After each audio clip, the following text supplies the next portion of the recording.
trillion-dollar dive in U.S. stock markets because of Trump's tariff chaos.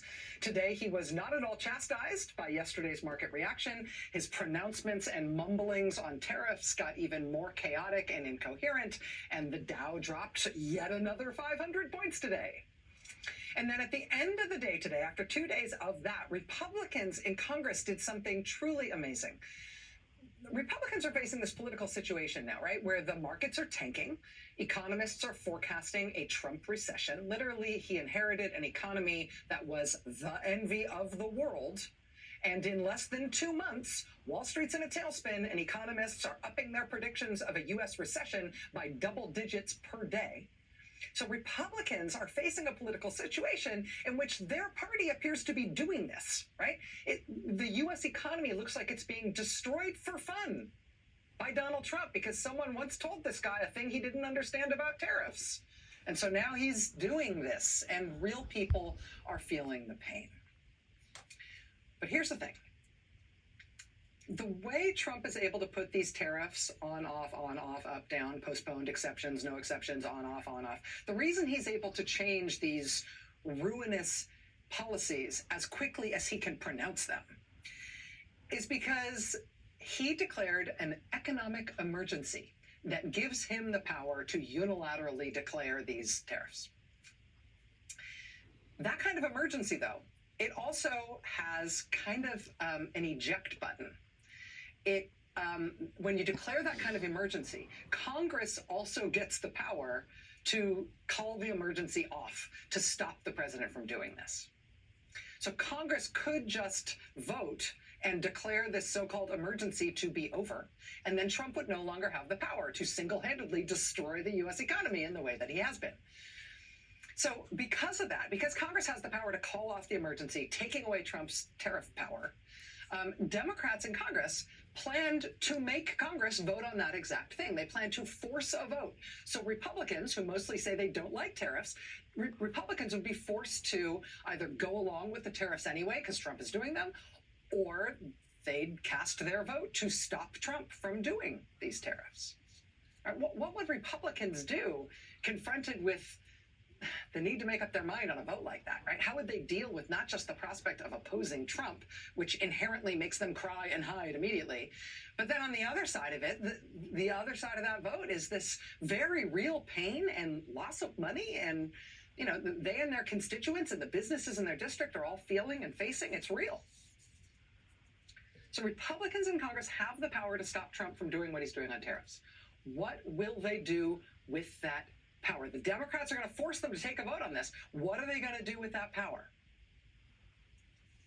Headline: Republicans quietly cede power to cancel Trump's tariffs, avoiding a tough vote. Cede power. They literally had the power to stop Trump from doing something that is hurting the country materially every single day. They have the power to stop him from what he's doing. And so what did they decide to do with that power? They decided to give that power away so they no longer have that power, so they don't have to decide what to do with it. Quote, House Democrats had planned to force a vote on resolutions to end the tariffs on Mexico and Canada, a move allowed under the National Emergencies Act, which provides a mechanism for Congress to terminate an emergency like the one Trump declared when he imposed the tariffs on February 1st. That would have forced Republicans, many of whom are opposed to tariffs as a matter of principle, to go on the record on the issue at the time when Trump's commitment to tariffs has spooked the financial markets and spiked concerns of reigniting inflation. But Republican leaders today, on Tuesday, slipped language into a procedural measure that would prevent any such resolution to end the tariffs from receiving any vote this year. They're literally ceding their power, giving it up. We don't want that power. And it gets better.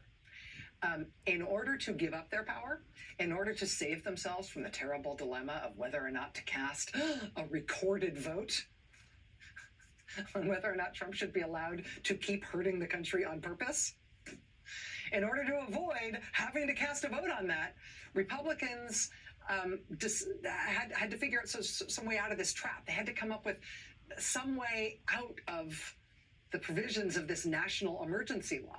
I mean, the national emergency law says Congress can end the emergency. He declared a national emergency in order to give himself the ability to proclaim these tariffs. The national emergency law says if a resolution to end the emergency is introduced in Congress, Congress must consider that. They have to start the process of voting on it within 15 days. So now we know Democrats are introducing that resolution. That starts the clock ticking. That means Congress is going to have to vote on this 15 days, tick-tock. In order to get around that binding requirement in the law, what did Republicans do? They proclaimed that between now and the end of this Congress, that is just one long day. That's just one day. The whole rest of the Congress. I am not kidding. Quote, each day for the remainder of the 119th Congress shall not constitute a calendar day for the purposes of this emergency declaration. The New York Times tonight called it a, quote, particularly unusual contortion. Republicans in Congress, quote, essentially declared the rest of the year one long day, so that 15 days will never elapse and they will never have to vote. And that is how the Republican-led Congress voted to give away its own power to Donald Trump, so hopefully no one would know that they were actually responsible for not stopping him when they could have. Think it's going to work? Think nobody's going to notice what they did? I mean, with what Trump is doing right now, whatever happens to the markets and to your retirement account and to prices in the stores and the weakening of the dollar and failing small businesses where you live, and failing large businesses the longer this goes on. I mean, just remember, Republican members of Congress had the power, very simply, to stop him from doing this. And they explicitly gave that power away so they wouldn't have to do it. Courage. One of the places where Trump is getting stopped every day